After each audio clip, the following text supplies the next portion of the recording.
Hello friends, आशा करो সকলো ভালে আছে। মোৰ অন্য এটা ভিডিঅ'লৈ আপোনালোকক স্বাগতম জনাইছোঁ। মই আহিছোঁ তেজপুৰলৈ, যিহেতু তাত সদৌ অসম নাট্য সন্মিলনৰ ৬২ সংখ্যক অধিৱেশন অনুষ্ঠিত কৰা হৈছে। গতিকে তাতে প্ৰতিনিধি সভা আছিলে আৰু কাৰ্যনিৰ্বাহক সভাও আছিলে। ময়ো এগৰাকী নাট্য সন্মিলনৰ প্ৰতিনিধি, গতিকে ময়ো তাত উপস্থিত আছিলোঁ। যিখিনি পাৰোঁ সেইখিনি ভিডিঅ' কৰিছিলোঁ। অকণমান স্মৃতি হিচাপে ৰাখি থ'লোঁ ভিডিঅ' কৰি, আৰু আপোনালোককো দেখুৱাবলৈ চেষ্টা কৰিছোঁ। যিহেতু সকলোখিনি ভিডিঅ' কৰিব পৰা নাছিলোঁ, প্ৰতিনিধি সভা আৰু কাৰ্যনিৰ্বাহক সভাত উপস্থিত থকাৰ কাৰণে যিখিনি পাৰোঁ সেইখিনিকে কৰিলোঁ। আশা কৰোঁ ভিডিঅ'টো চাই আপোনালোকে ভাল পাব। সকলো প্ৰতিনিধিকে তেওঁলোকে একোখনকৈ ফুলাম গামোচাৰে আদৰণি জনাইছিল। এই যুগতে মই আদৰণি কমিটিৰ সমূহ কৰ্মকৰ্তাক মোৰ এই ভিডিঅ'টোৰ জৰিয়তে ধন্যবাদ জ্ঞাপন কৰিছোঁ। লগতে তেজপুৰবাসী ৰাইজক মোৰ এই ভিডিঅ'টোৰ জৰিয়তে বহুত ধন্যবাদ জ্ঞাপন কৰিছোঁ। আহক ভিডিঅ'টো আৰম্ভ কৰোঁ। আজি চতুৰ্থ দিনটোৰ অন্যতম কাৰ্যসূচী নাটকৰ সামাজিক দায়বদ্ধতা আৰু অপেচাদাৰী নাট্যগোষ্ঠীৰ সমস্যা আৰু সমাধান শীৰ্ষক আলোচনা চক্ৰৰ সমান্তৰালভাৱে বিশিষ্ট শিল্পীক সম্বৰ্ধনা অনুষ্ঠান আমি আৰম্ভ কৰিবলৈ আগবাঢ়িছোঁ। প্ৰথমেই আসন গ্ৰহণ কৰিবৰ বাবে আমি অসম নাট্য সন্মিলনৰ সন্মানীয় সভাপতি কুমাৰ দীপক দাস ডাঙৰীয়াক অনুৰোধ জনাইছোঁ। ইয়াৰ পিছতেই আজিৰ এই আলোচনা চক্ৰৰ সঞ্চালনা কৰিবলৈ আমি আহ্বান জনাইছিলোঁ, আমন্ত্ৰণ জনাইছিলোঁ এগৰাকী বিশিষ্ট শিক্ষাবিদ, তেজপুৰ সাহিত্য সভাৰ প্ৰাক্তন সভাপতি তথা দৰং মহাবিদ্যালয়ৰ অৱসৰপ্ৰাপ্ত অধ্যাপক সন্মানীয় পূৰ্ণেশ্বৰ নাথ ডাঙৰীয়া। আমি তেখেতক সঞ্চালকৰ আসনত আসীন হ'বৰ বাবে অনুৰোধ জনাইছোঁ আৰু আমাৰ সভা সমিতি পৰিচালনা সমিতিৰ সম্পাদক, উপ সমিতিৰ সম্পাদক হেমন্ত কুমাৰ শৰ্মাক আসন গ্ৰহণ কৰাবলৈ অনুৰোধ জনাইছোঁ। গামোচা স্মাৰকেৰে সন্মান জনাবলৈ অভ্যৰ্থনা সমিতিৰ তৰফৰ পৰা আমাৰ বিষয়ববীয়াসকলক অনুৰোধ জনাইছোঁ।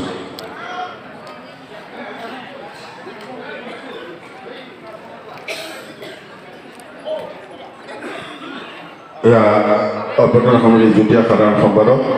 জিতুমণি দেৱ চৌধুৰীয়ে আজি সঞ্চালকৰ আসনত আসীন হোৱা বিশিষ্ট শিক্ষাবিদ, অৱসৰপ্ৰাপ্ত অধ্যাপক পূৰ্ণেশ্বৰ নাথ ডাঙৰীয়াক সন্মান জনাইছে।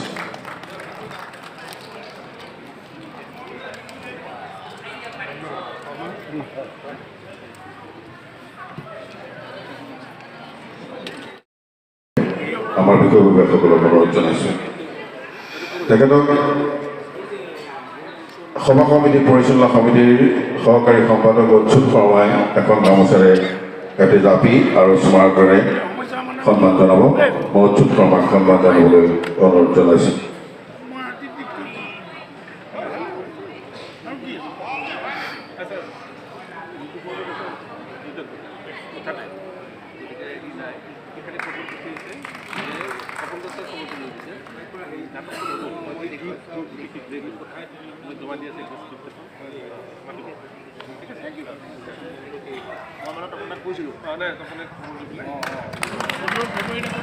ইয়াৰ পিছতেই আজিৰ এই আলোচনা চক্ৰৰ এগৰাকী আলোচক হিচাপে আমন্ত্ৰণ জনাইছিলোঁ ৰাজ্যখনৰ বিশিষ্ট নাট্যকাৰ, পৰিচালক, লেখক, নাট সমালোচক প্ৰভাত গোস্বামী ডাঙৰীয়া। আমি তেখেতক মঞ্চলৈ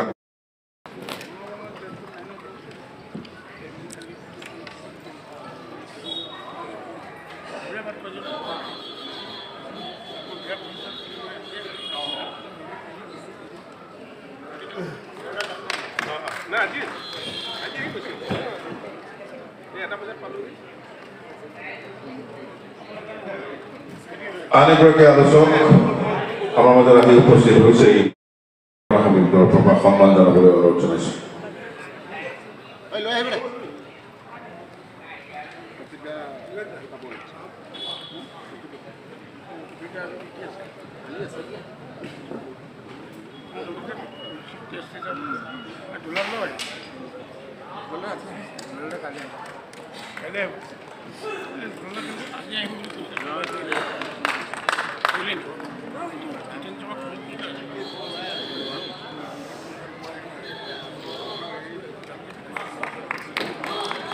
আন এগৰাকী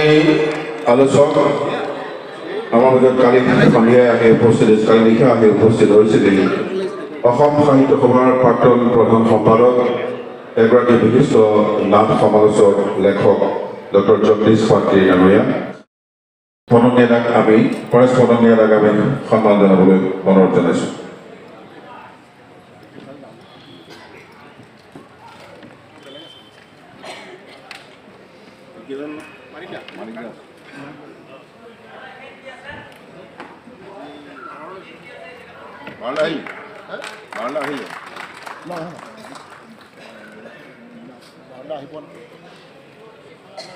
আন এগৰাকী আলোচক বিশিষ্ট নাট্যকাৰ পৰিচালক অসম সাহিত্য সভাৰ সৈতে দীঘলীয়া সময় জড়িত সন্মানীয় মানিক আহমেদ ডাঙৰীয়াক আমি আসনত আসীন হ'বৰ বাবে আহ্বান জনাইছোঁ। তেখেতক আমাৰ অভ্যৰ্থনা সমিতিৰ তৰফৰ পৰা হেমধৰ দাসক সন্মান জনাবলৈ অনুৰোধ জনাইছোঁ।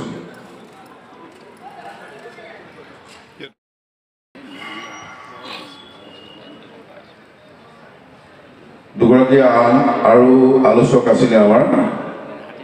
তিনিগৰাকী বাহাৰুল ইছলাম তেখেত আহি পোৱা নাই, জিতেন কুমাৰ দাস জিলা সাংস্কৃতিক উন্নয়ন বিষয়া আৰু অলক নাথ আমি আহি পালে তেখেতসকলে আসন গ্ৰহণ কৰিবলৈ আহ্বান জনাম। আৰু এই কাৰ্যসূচীৰ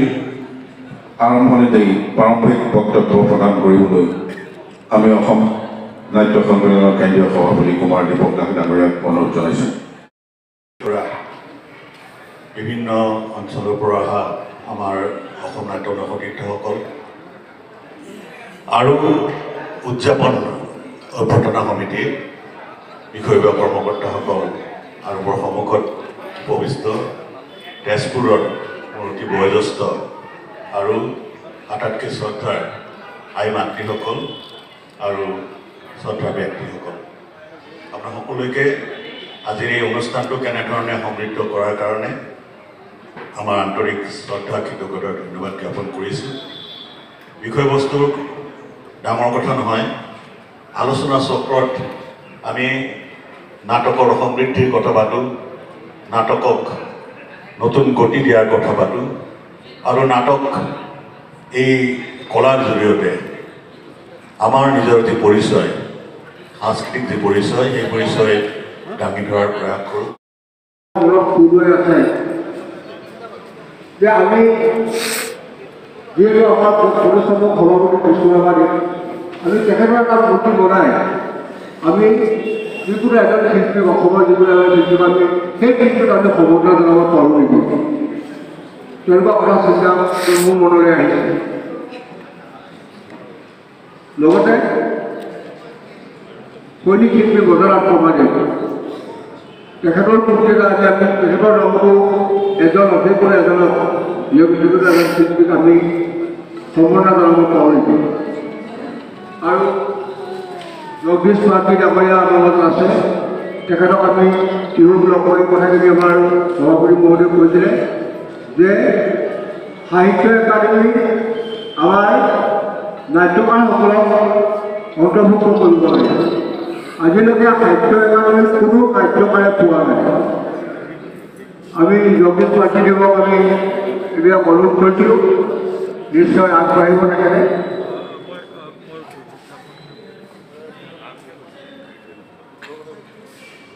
আৰু যোৱাবাৰ বেবেজীয়া আৰু নগাঁৱত যিখন মিটিং হৈছিলে তাত নগাঁও জিলাই এটা প্ৰস্তাৱ দাঙি ধৰিছিলে যে 25 কোটি টকীয়া বেবেজীয়াত আমাৰ যিখিনি মাটি আছে এটা প্ৰকল্প তাত স্থাপন কৰিব। সেইটো কাৰণে মই তেওঁলোকক বহুত ধন্যবাদ জনাইছোঁ আৰু ইতিমধ্যে এই কাম সম্পূৰ্ণ কৰোঁ। আমাৰ চন্দ্ৰৰাম দাস আদি ব্যক্তিসকলৰ যোগেদি ইতিমধ্যে বহুখিনি কাম আৰম্ভ হৈছে। তেওঁলোকৰ যিজন MLA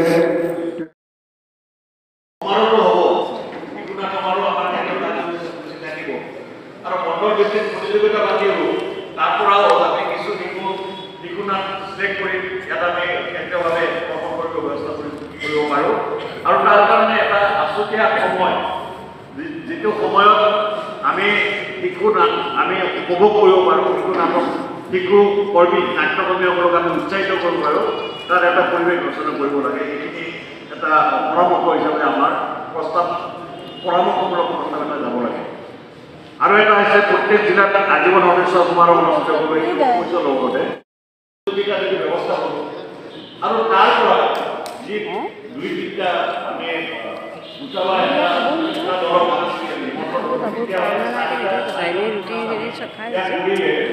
অধিৱেশন কৰিলে আমাৰ সুবিধা হয় এতিয়া মই দেখিছোঁ সমাৰোহ হ'ল দ্বিতীয় সমাৰোহ চাবলৈ মাত্ৰ তেওঁলোকৰ শাখাৰ 4জনমান মানুহ আৰু স্থানীয় 2-4জনমান মানুহ আমিও যোৱা নাই গতিকে এই সমাৰোহ পাতি তেওঁলোকক মাতি আনি দূৰৰ পৰা মাতি আনি আমি তেওঁলোকক অহা যোৱাৰ কাৰণে 10 বা 15 টকা দিওঁ মাতি আনি তেওঁলোকক যিকোনো সমাৰোহ কৰি তেওঁলোকক যদি দৰ্শক নাপায় আৰু কিন্তু যিটো সময় দিয়া হৈছে সেই সময়ত আকৌ আমি পেৰেলেলি নাটক চলাই আছোঁ এনে এটা পৰিৱেশ গতিকে শিশুনাথ সমাৰোহ এলাগী সমাৰোহ হ'ব নালাগে শিশুনাথ প্ৰদৰ্শন এলাগী প্ৰদৰ্শন হ'ব নালাগে সংগতি ৰাখি প্ৰতিটো পৰিৱেশনত শিশুনাথ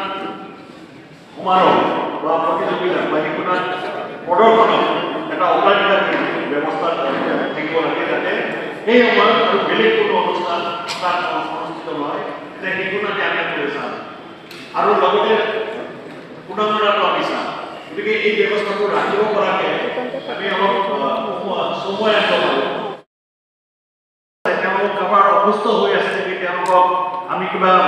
মাত এষাৰ দি সকাহ দিব পাৰোঁ নেকি এই কথাটো আমি কৰিব লাগে কিন্তু এইখিনি কাম আমি নকৰোঁ যিয়ে নহয় এই কথাটো আমি গুৰুত্বপূৰ্ণভাৱে বিবেচনা কৰি আমাৰ জিলা আমাৰ মণ্ডল আমাৰ শাখাই যাতে যিসকল আজীৱন সদস্য আছে তেওঁলোকক লগত লৈ এনেধৰণৰ সমাৰোহ বা এনেধৰণৰ আলোচনা চক্ৰ বা এনেধৰণৰ মত বিনিময় অনুষ্ঠান যদি কৰে সেইটোৱে এটা নতুন মাত্ৰা দিব এই কথাটো গতিকে এই আৰু নগাঁও জিলাৰ বিষয়ববীয়া আৰু কামপিত মণ্ডল সকলোৰে সহায় সহযোগিতা আৰু পৰামৰ্শ মতে আমি আগবাঢ়িছোঁ আমি সকলোৰে সহযোগিতা কামনা কৰি উপস্থিত যিখন অধিৱেশন পূৰ্ণাংগ অধিৱেশন আমি আমন্ত্ৰণ জনাইছোঁ আৰু আমি এই সকলোৱে যাতে গ্ৰহণ কৰি আমাক এই শুশ্ৰূষা কৰিবলৈ আপোনালোকক শ্ৰদ্ধা জনাবলৈ যাতে আমাক অনুমতি প্ৰদান কৰে আমি কামনা কৰিলোঁ আগবাঢ়িছে এই অধিৱেশনখন আমি কলিয়াবৰ ভাষাই কলিয়াবৰ ভাষা এটা মানৱ কৰিছোঁ আমি কলিয়াবৰ বিভিন্ন অনুষ্ঠান আমাৰ কাৰ্যকৰী সভাপতি মণিকান্ত মহন্তমে আমাৰ বৰ্তমান বিধায়ক তথা মন্ত্ৰী এই সংবিধানখন যাতে ফল' হয় এই সংবিধানৰ মতে আৰু প্ৰত্যেকজন আমাৰ মই কথাখিনি কওঁতে হয়তো বহুত দীঘলীয়া হৈছে আৰু অশান্তিও পাব পাৰে কিন্তু মই কোৱাৰ এটা কাৰণ আছে আৰু মই কথা নকওঁ ইয়াৰ পিছত গতিকে অকণমান ধৈৰ্য ধৰি শুনি নাথাকোঁ মই কিন্তু মই ভাবোঁ মই ইমান অপ্ৰাসংগিক কথা কোৱা নাই গতিকে এইখিনিয়ে মই আৰু বিশেষ নকওঁ বাৰু তেতিয়াহ'লে এই কথাখিনি আপোনালোকে চিন্তা কৰক মই সদনলৈহে দিছোঁ মই যিসকল দায়িত্বত বহি আছে তেওঁলোকক মই এই বিষয়টো মই অৱগত কৰিছোঁ যদিও দিয়া নাই কিন্তু সদনৰ এই কথাখিনি অকণ চিন্তা চৰ্চা কৰক আমি উপকৃত হ'ম আমি সাধাৰণ নাট্যকৰ্মী আমি উপকৃত হ'ম মই দায়িত্বত বহা হেৰি নাই মই ইয়াতে সদায় বহাৰ মোৰ ইচ্ছা গতিকে এইখিনিয়ে মোৰ ক'বলগীয়া আৰু অনাগত দিনত ইয়াৰ উত্তৰণ আমি কামনা কৰিলোঁ আৰু এটা খবৰ আছে 64 সংখ্যক অধিৱেশন সংক্ৰান্তত এটি কথা যিহেতু ইয়াত আমন্ত্ৰণ নিমন্ত্ৰণৰ কথাটো চলি আছে মই কলিয়াবৰ শাখাৰ নগাঁও জিলা কলিয়াবৰ শাখাৰ সমূহ সদস্যক মই ইয়ালৈ মাতিছোঁ সম্পাদক বুধিন মহন্ত সম্পাদক আমাৰ শৈলেম স্বামী সভাপতি আছে বুধিন সকলোকে মই মাতিছোঁ ইয়ালৈ আমি 64 সংখ্যক অধিৱেশনখন গোটেই বস্তুটো ইনিচিয়েটিভ লৈছে আমাৰ কলিয়াবৰ শাখাই মই নগাঁও জিলাৰ আমাৰ ইয়াত যিসকল আছে ইয়াতে মই তেওঁলোকৰ অকণমান এইটোৰ কিবা আছে নেকি এটা শাখা আজি 10 বছৰ হ'ল 10 বছৰ 5 বছৰ ৰিনিউৱেল হৈ আছে ঠিকে আছে 5 বছৰ ৰিনিউৱেল নাই লাষ্টত মাজত 3-4 বছৰ নাই ঘপককে আহিল এটা বছৰত গৈ ৰিনিউৱেল কৰি দিলে ক'ত কৰি দিলে কেন্দ্ৰীয় সমিতিত কাৰণ জিলাত কৰিলে জিলাই সেই ৰিনিউৱেলটো কেতিয়াও মানি নলয় যে তোমালোকে যে ইমান বছৰ ৰিনিউৱেল নকৰিলা তোমালোক যে আঁতৰি থাকিলা তাৰ কাৰণে তেওঁলোক জিলাত জবাবদিহি হ'ব লাগে কিন্তু যেতিয়া তেওঁলোকে গৈ কেন্দ্ৰীয় সমিতিত গৈ পেলাই ৰিনিউৱেলটো কৰি পেলাই তেতিয়াহ'লে বিগত দিনত যে তেওঁলোক ৰিনিউৱেল হোৱা নাছিল সেইটো কি হ'ব তাৰটো কিবা এটা ব্যৱস্থা থাকিব লাগিব অনুশাসনমূলক ব্যৱস্থা থাকিব লাগিব কিবা সাংবিধানিক কিবা এটা ব্যৱস্থাটো থাকিব লাগিব সেইটো কি আছে আৰু যদি সেইটো থাকে তেতিয়াহ'লে এটা শাখাই প্ৰতি বছৰে ৰিনিউৱেলৰ পৰা কেতিয়াও হেৰি নহ'ব তেওঁলোকে ৰিনিউৱেল কৰিবই কাৰণ জানে যদি এইটো বছৰ আমি ৰিনিউৱেল নকৰোঁ পিছৰ বছৰ ৰিনিউৱেল কৰিবলৈ আমাৰ সমস্যা আছে আৰু মই আগতে এটা কথা এইটোৱে কৈছোঁ যিহেতু পূৰ্ণকালীন অধিৱেশন সেইটো কাৰণে বহুত শাখা ৰিনিউৱেল কৰিছে আমি নলবাৰী জিলাই সকলো অপেশাদাৰী দায়িত্ব দলসমূহ তাত পাতি 26টা নপুৰণি দায়িত্ব দলক আমি নলবাৰী জিলা কমিটিয়ে তাত আমি সম্বৰ্ধনা জ্ঞাপন কৰিছোঁ আৰু 350 গৰাকী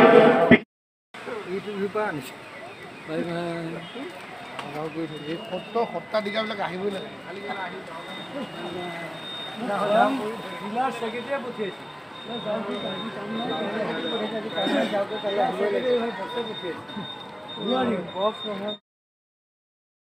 সংগঠিত হৈছোঁ জিলা হিচাপে 4খন জিলা কমিটি আছে বাক্সা জিলা কমিটি নলবাৰী জিলা কমিটি বৰপেটা জিলা কমিটি আৰু গোৱালপাৰা জিলা কমিটি তাৰ বাহিৰেও বঙাইগাঁও আৰু ধুবুৰী আছে কেইটামান এইটোৱে আমি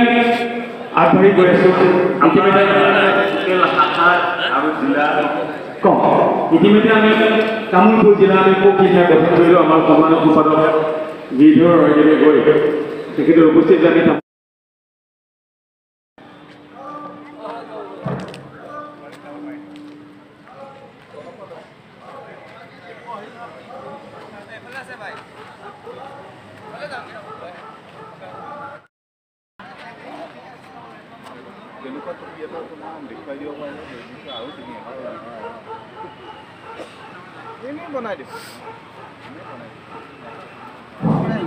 অসম নাট্য সন্মিলনৰ 62সংখ্যক তেজপুৰ অধিৱেশনৰ দ্বিতীয় দিনৰ আজিৰ দিনটোৰ আন এক অন্যতম গুৰুত্বপূৰ্ণ কাৰ্যসূচী আমি সম্পন্ন কৰিবলৈ অগ্ৰসৰ হৈছোঁ গ্ৰন্থ উন্মোচনী সভা আৰু স্থানীয় শিল্পীৰ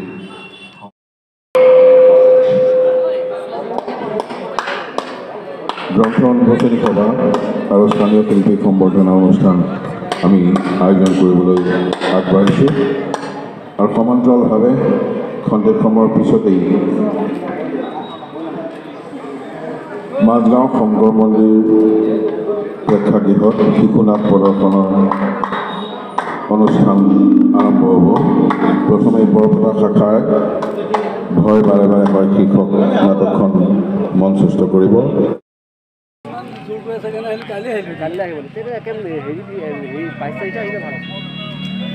আহিব লাগে যোৱাকালিৰ পৰা তেখেত আহিব মোৰ লোকৰ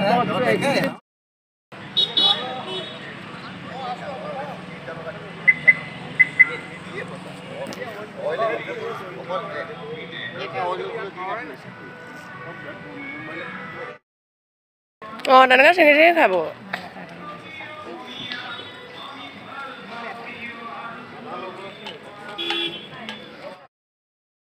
অনুষ্ঠিত কৰা হয় পতাকা উত্তোলন কৰে দক্ষিণ পূব বাজানী শাখাৰ সভাপতি ৰমেশ কুমাৰ হৰদেৱে লগতে অসমৰ বিভিন্ন প্ৰান্তৰ পৰা যোৱা বিশিষ্ট ব্যক্তি দ্বাৰা ৬৫খন পতাকা উত্তোলন কৰি পৰিৱেশৰ সুস্থ বঢ়ায় স্মৃতি দৰ্শন কৰে মানিক কাৰ্যকাৰী সভাপতি মানিক গোস্বামী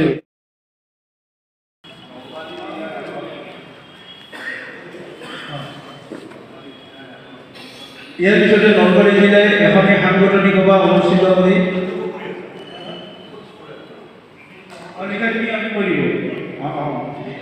মই এড কৰা চিনি আমাৰ সভাপতি মহোদয় কৰিব এইখিনি মই কৰি দিম নাট্যকলা সামৰণি কৰাৰ পিছতে ২৭ ছেপ্টেম্বৰ তাৰিখ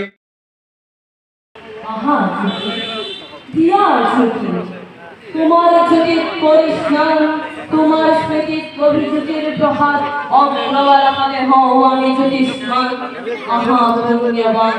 আহা পুণ্যৱান আহা পুণ্যৱান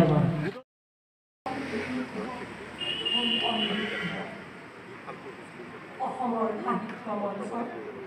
তুমি আছিলা বিশুদ্ধ লিখনি তুলিকা দৰিয়াৰ শিৱভাৱ অতৰা এৰণি আশা কৰোঁ মোৰ এই ভিডিঅ'টো চাই আপোনালোকে ভাল পালে যিহেতু আজিকালি সকলোৱে নাট্য সন্মিলনৰ লগত জড়িত বা নাটকৰ লগত জড়িত সৰুৰ পৰা ডাঙৰলৈকে গতিকে ভিডিঅ'টো চাই ভাল পাব অৱশ্যে গোটেইখিনি কৰিব পৰা নগ'লে 2-3 ঠাইত পেণ্ডেল আছিলে আৰু সকলোতে বেলেগ বেলেগ ধৰণে হৈ আছিলে গতিকে সকলোখিনি মই ভিডিঅ' কৰি ৰাখিব নোৱাৰিলোঁ তাৰ বাবে দুখিত যিখিনি পাৰিলোঁ সেইখিনিকে আপোনালোকক দেখুৱালোঁ আশা কৰোঁ ভিডিঅ'টো চাই আপোনালোকে বহুত বেছি ভাল পালে আৰু যদি ভাল পালে লাইক কমেণ্ট শ্বেয়াৰ আৰু ছাবস্ক্ৰাইব কৰি দিবলৈ নাপাহৰিব পুনৰ নতুন এটা ভিডিঅ' লৈ আপোনালোকৰ মাজলৈ আকৌ আহিম আজিলৈ বাই বাই